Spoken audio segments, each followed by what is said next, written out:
Most Americans remain utterly oblivious to the fact that their entire standard of living, the very foundation of their empire, and their accustomed way of life, all rest precariously on this one crucial privilege: the unique ability to print the money the world ostensibly needs.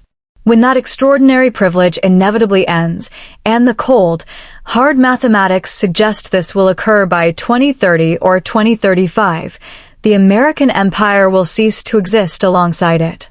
This will not be a slow, gradual decline, but rather an abrupt, violent implosion, akin to the sudden collapse of the Soviet Union in 1991.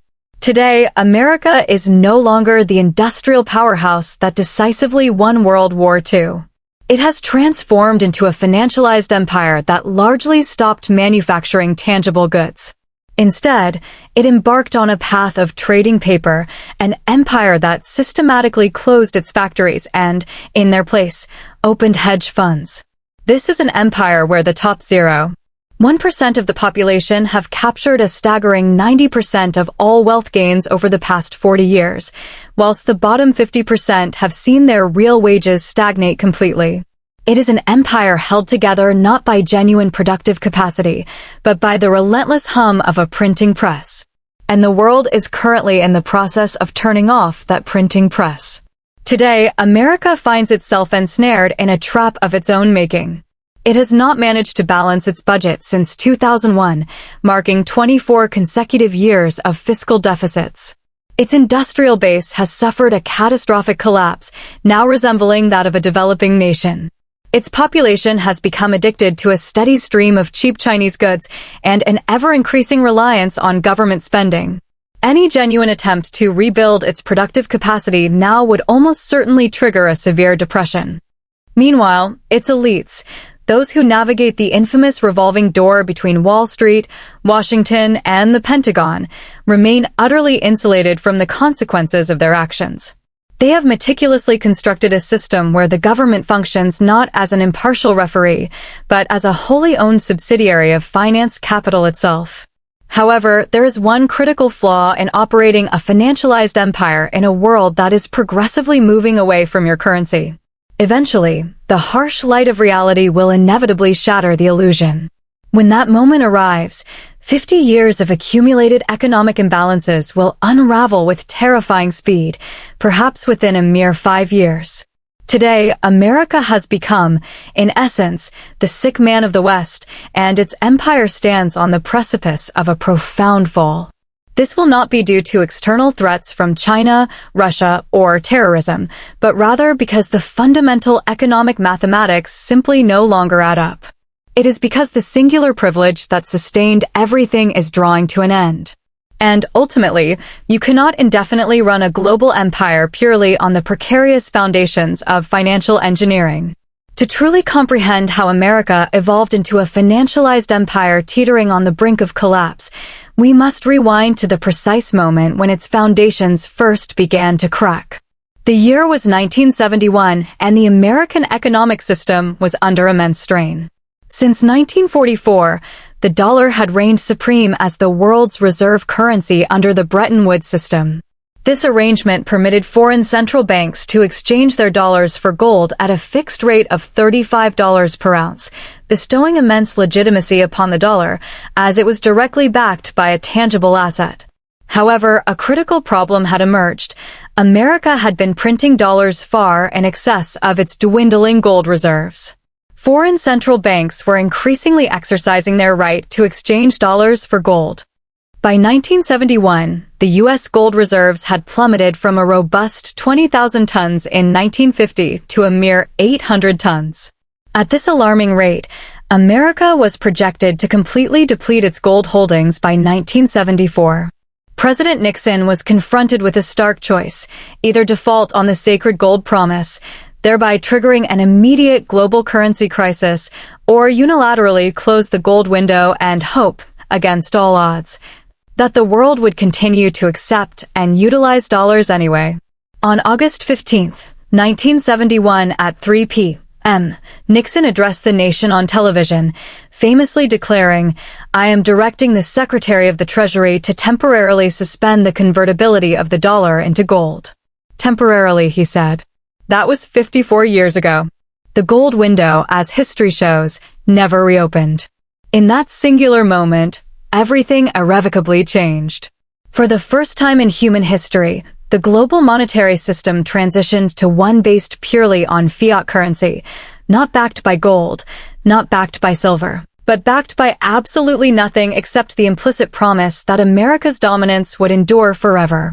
And here lies a crucial point that most people fail to grasp. This unprecedented move should, logically, have destroyed the dollar entirely. Without the tangible backing of gold, why would any nation willingly hold mere pieces of paper, devoid of any intrinsic value? But America still held one last, potent card to play: oil. Between 1973 and 1974, then Secretary of State Henry Kissinger masterminded a groundbreaking deal with Saudi Arabia. The Saudis agreed to price all their oil sales exclusively in dollars. In exchange, America pledged to provide comprehensive military protection to the Saudi regime. This historic arrangement marked the birth of the petrodollar system. It was a stroke of strategic genius, because every country on Earth undeniably needs oil. If oil could only be purchased with dollars, then every country, by extension, would perpetually require dollars. This ingenious mechanism created an artificial, yet colossal, demand for the dollar, effectively replacing the gold backing it had lost. Central banks no longer accumulated dollars to exchange for gold. They now held dollars primarily to purchase essential oil supplies. America, with its unchallenged control over the printing press, could now effectively export its inflation to the entire world. This was the ultimate privilege, the ability to print money to acquire real goods and services from other countries, who were compelled to accept it because they critically needed dollars to buy oil.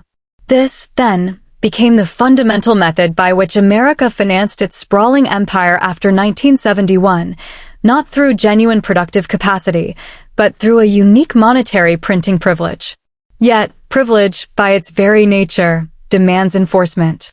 And that enforcement came via two powerful institutions that would swiftly become the indispensable pillars of the American financial empire: Wall Street and the Pentagon.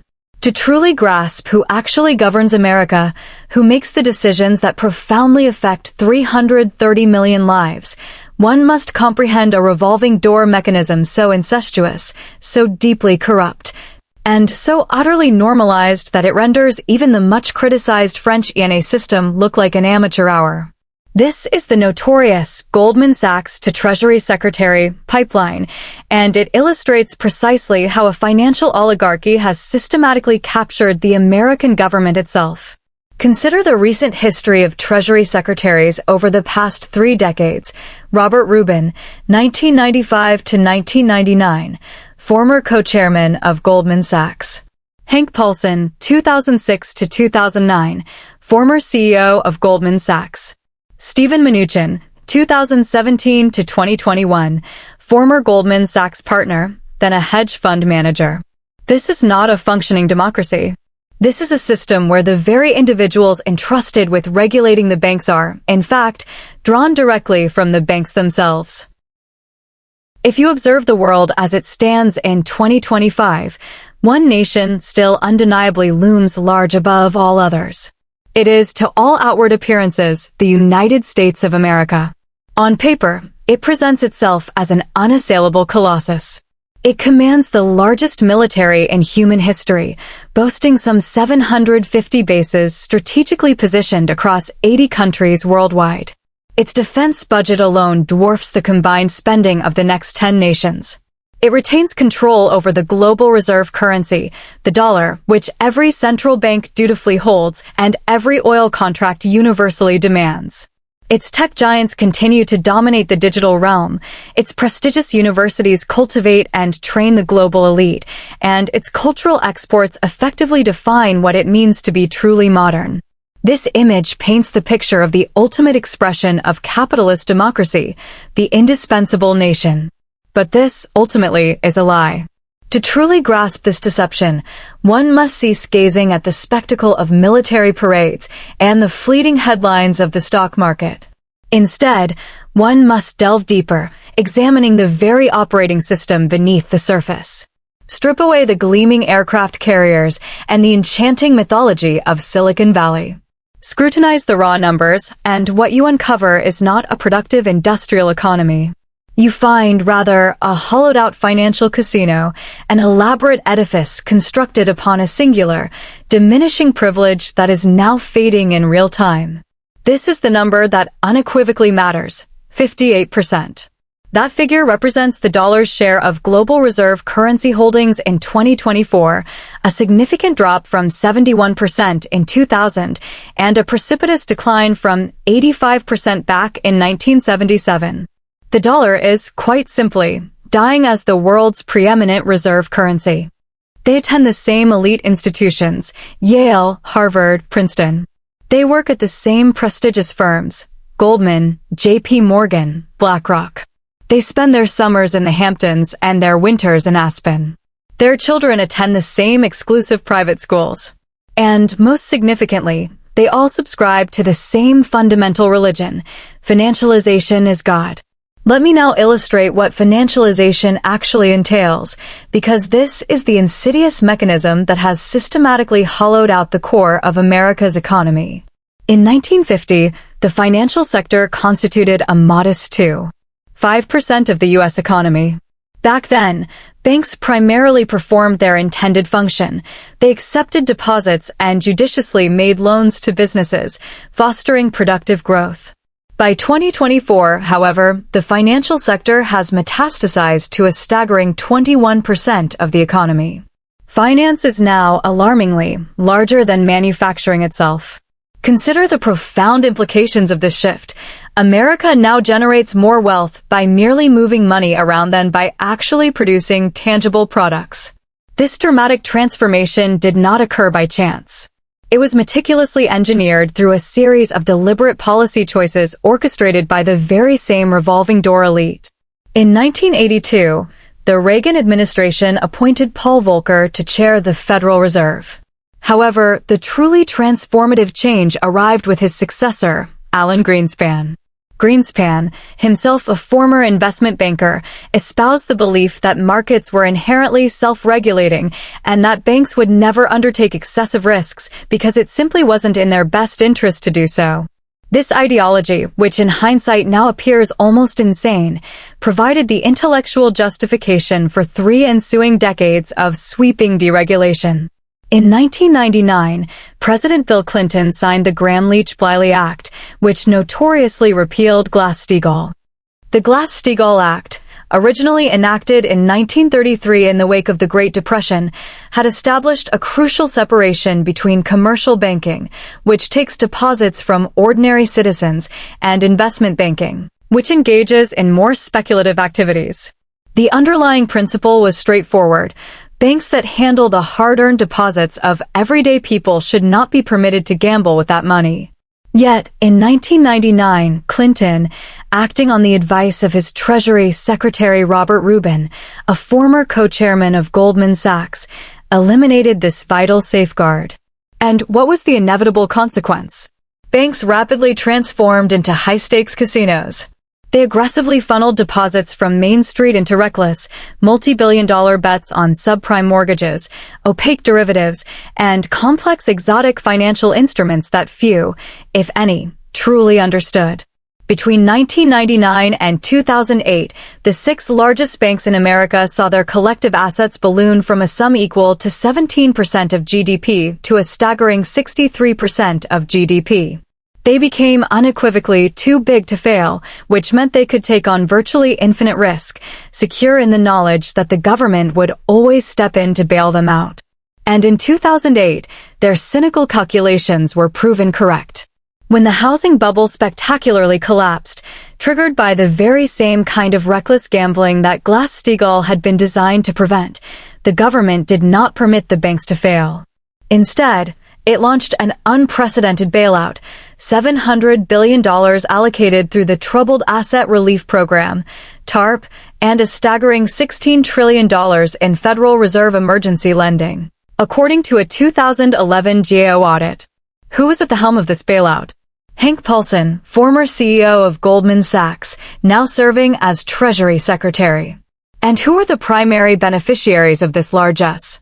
Goldman Sachs, JP Morgan, Citigroup, Bank of America. It was, in essence, the revolving door bailing out the revolving door.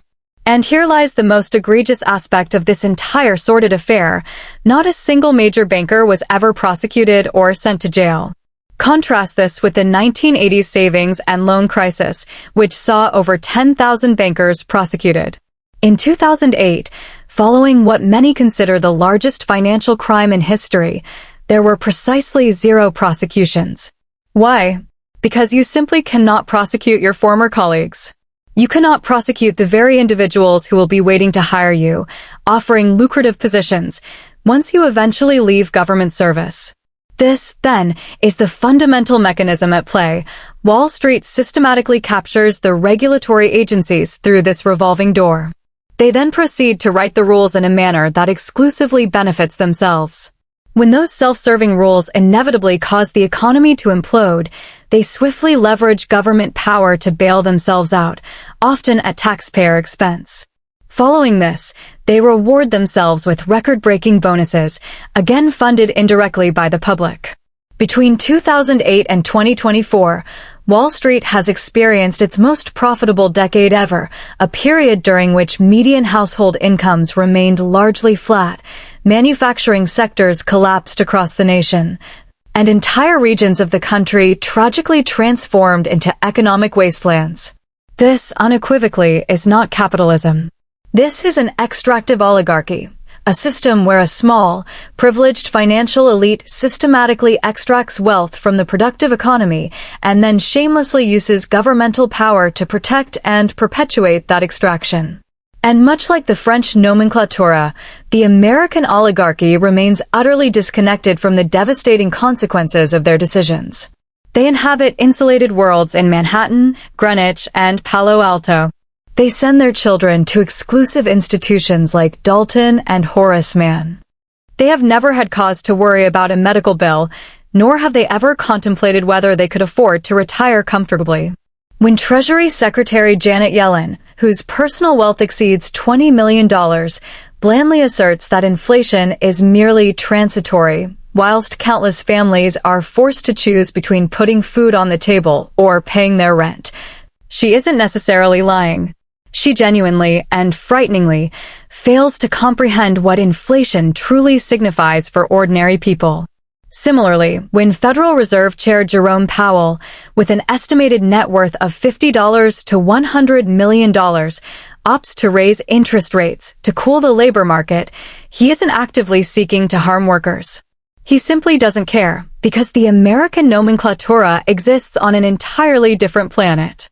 And on that planet, the economy is perpetually booming, stock markets reach all-time highs, real estate values are soaring, and their wealth continues to compound effortlessly.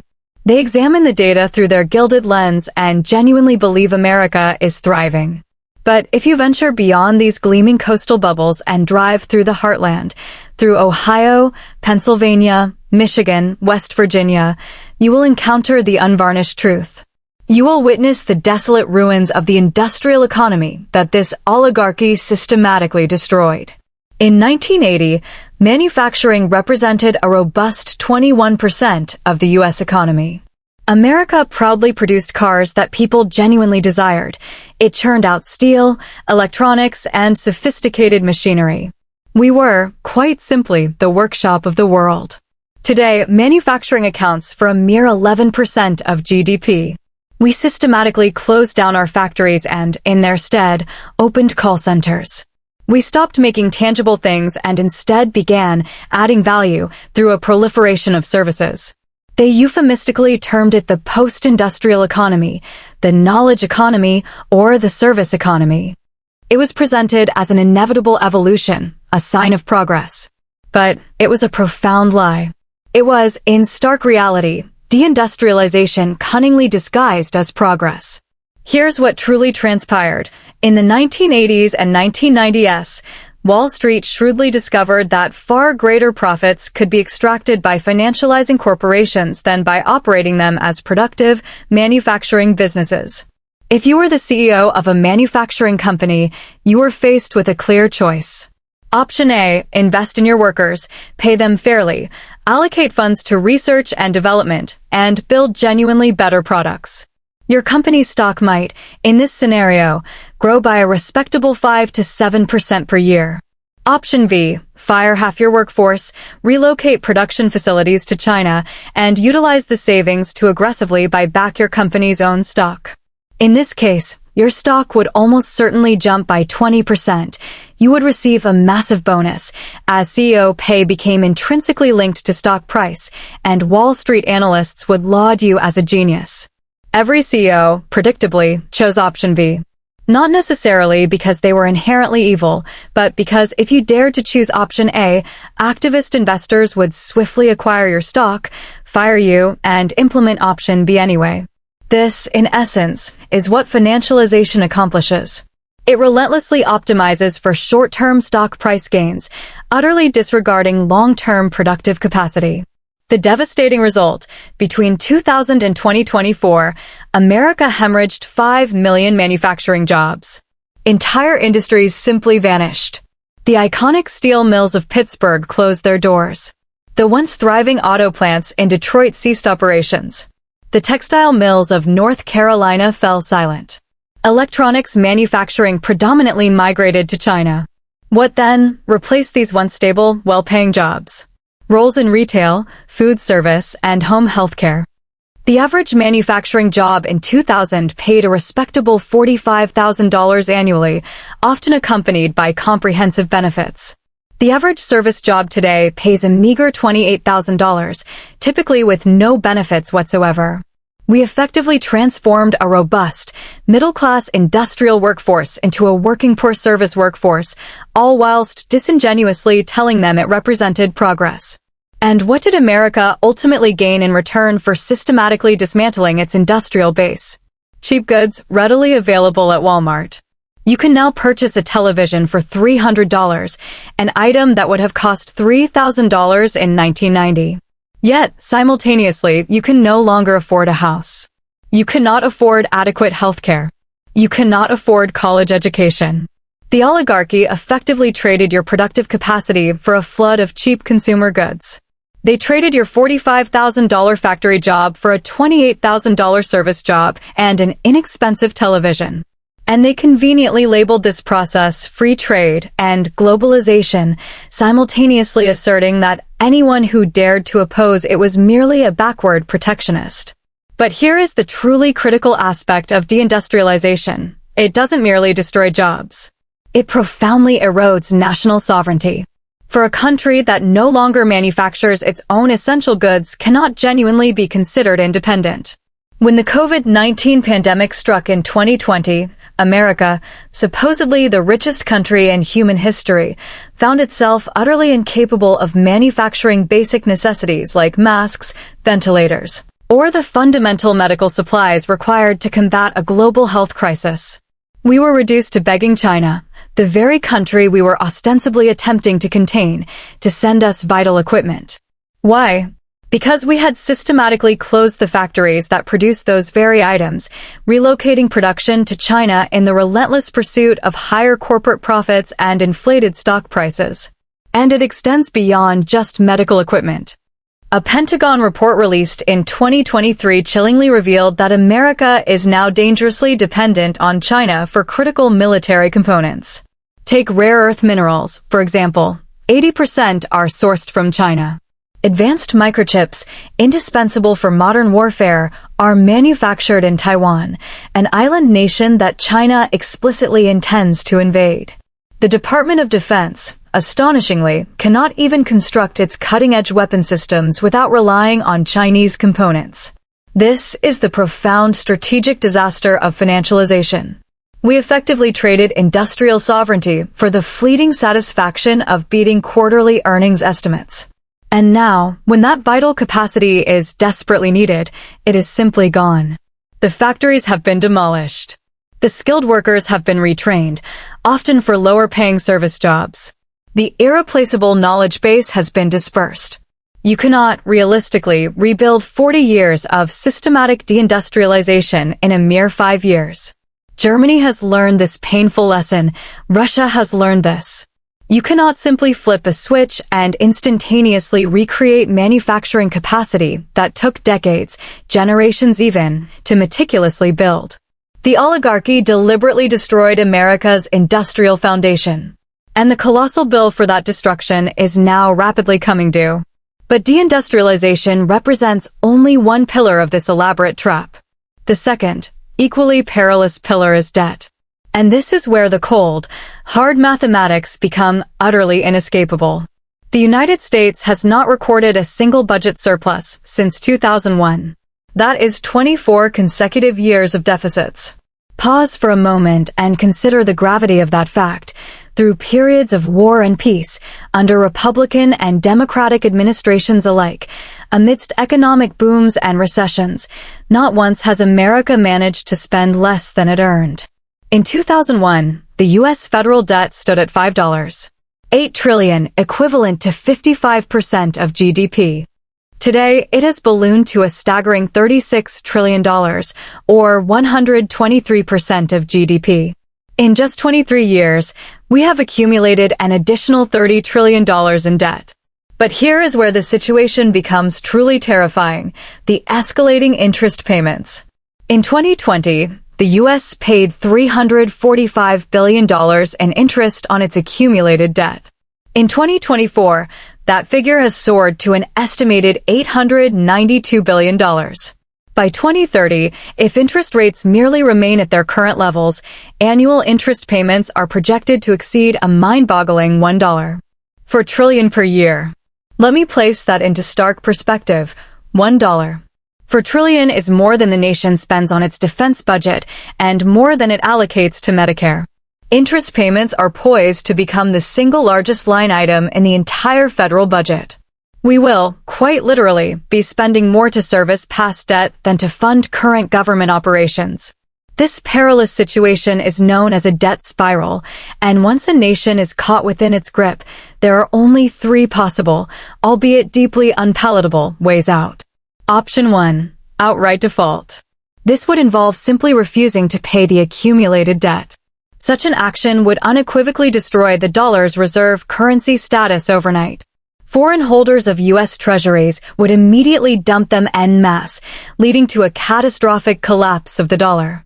Imports would become impossibly expensive, and the average American standard of living would plummet by 30 to 50% within months. Option 2. Severe austerity. This entails drastically cutting government spending to balance the budget. However, the sheer scale of the numbers makes this politically untenable. To balance the budget without simultaneously raising taxes would necessitate cutting spending by an unprecedented 30%. This would mean cutting Social Security by 30%, Medicare by 30%, and even defense spending by 30%. Such measures are politically impossible. Any president who dared to propose them would undoubtedly face widespread riots and civil unrest. Option 3. Inflation. This involves simply printing money to pay down the debt. This is, almost invariably, the path that every empire eventually chooses because outright default is too overtly destructive and austerity is far too politically painful. So, they inflate, they print money, they systematically devalue the currency, thereby enacting a stealthy transfer of wealth from savers to debtors and from the poor to the rich. And this, precisely, is what America is engaged in right now. Since 2008, the Federal Reserve has printed over $8 trillion. The broad money supply, M2, has surged by an astonishing 40% since 2020 alone. This, rather than corporate greed, is the fundamental reason why everything costs more today. It is a direct consequence of monetary debasement. Your dollar buys less because there are simply more dollars in circulation, relentlessly chasing the same, or even fewer, goods and services. The oligarchy, of course, understands this perfectly. That is precisely why they hold assets, stocks, real estate, art, and even Bitcoin. Assets naturally inflate with the expansion of the money supply. If you own $10 million in stocks and the money supply doubles, your stocks become worth $20 million. You are insulated, you are protected. But if you rely on a fixed salary, Or if you have $50,000 diligently saved in a bank account, the doubling of the money supply effectively halves your purchasing power. You are, quite simply, destroyed. This is the hidden, insidious mechanism of financialization. Inflate the currency, asset owners grow wealthier, workers grow poorer, and the workers often don't even comprehend what is truly happening to them. But here is where the trap closes completely, with a chilling finality. Because all of this, the pervasive financialization, the systemic deindustrialization, the spiraling debt, only functions for as long as the world continues to use dollars. As long as the dollar maintains its status as the global reserve currency, America retains the unique ability to print money and conveniently export that resulting inflation to the rest of the world. We can run seemingly endless trade deficits because other countries are compelled to accept and hold dollars. We can sustain perpetual budget deficits because foreign central banks reliably purchase our treasury bonds. The dollar's reserve currency status is, without exaggeration, the ultimate cheat code. It allows us to live far beyond our means, seemingly indefinitely. However, that cheat code is currently being revoked, right now, in real time. This represents the most pivotal, yet largely unrecognized, trend in the world today, and almost no one in America fully grasps its implications: the de-dollarization of the global economy. In 1999, the dollar commanded a formidable 71% share of global reserve currency holdings. Today, it has fallen to 58%. That is a significant 13 percentage point decline in just 25 years, and the pace of this erosion is demonstrably accelerating. In 2022, after the U.S. froze $300 billion in Russian central bank reserves, a stark and unequivocal message resonated across every country on Earth: dollars aren't safe. The chilling implication was clear: if you antagonize Washington, they possess the power to simply confiscate your money. Consequently, nations across the globe are now actively diversifying their holdings. China and Russia, for instance, now settle a remarkable 90% of their bilateral trade using yuan and rubles, completely bypassing the dollar. Saudi Arabia has joined BRICS and now accepts yuan for oil sales, a move that fundamentally undermines the petrodollar system. India is purchasing Russian oil in rupees. Brazil and China are increasingly trading in their respective local currencies. The UAE, Indonesia, Argentina, and Egypt are all progressively shifting away from the dollar. Simultaneously, central banks worldwide are accumulating gold at the fastest rate seen since 1950. Why? Because gold, unlike fiat currency, cannot be frozen. Gold cannot be sanctioned. Gold remains the ultimate neutral reserve asset. In 2023, central banks collectively bought 1,036 tons of gold. In 2024, this figure is already projected to exceed 1,000 tons. Again, they are not acquiring gold because it yields interest. They are buying gold because they understand that the dollar system is coming to an end. And when the dollar inevitably loses its reserve currency status, when foreign central banks cease buying U.S. treasuries, and when oil begins trading freely in multiple currencies, the American empire will, quite simply, end. Because without the printing press privilege, we will be unable to fund our vast military. We will be unable to fund essential entitlements. We will be unable to sustain our accustomed standard of living.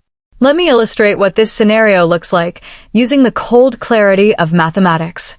Currently, the U.S. runs an annual trade deficit of $800 billion.